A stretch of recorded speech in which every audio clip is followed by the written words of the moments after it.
Hi and welcome back. Now that we know what are classes, we can learn about encapsulation and protection attributes. So far, our classes and structs have all been accessible from the outside, as in this example with the person struct. Encapsulation allows us to hide the implementation details and instead provide access through an interface. In addition, it prevents anyone from modifying members of a class in the future. And protection attributes help us in that.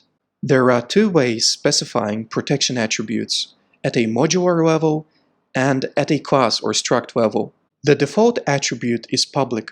It allows any part of your program access your code without any restrictions. Since it is public, there is no need to explicitly type out public keyword everywhere.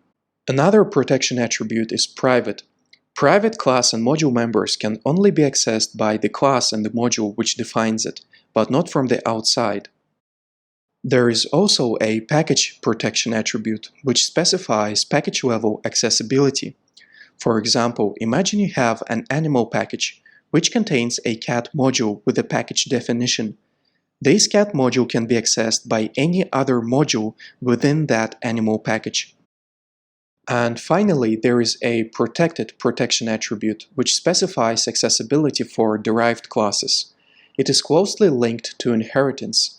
A protected member can be accessed both by the module that defines it and by any class that inherits from it.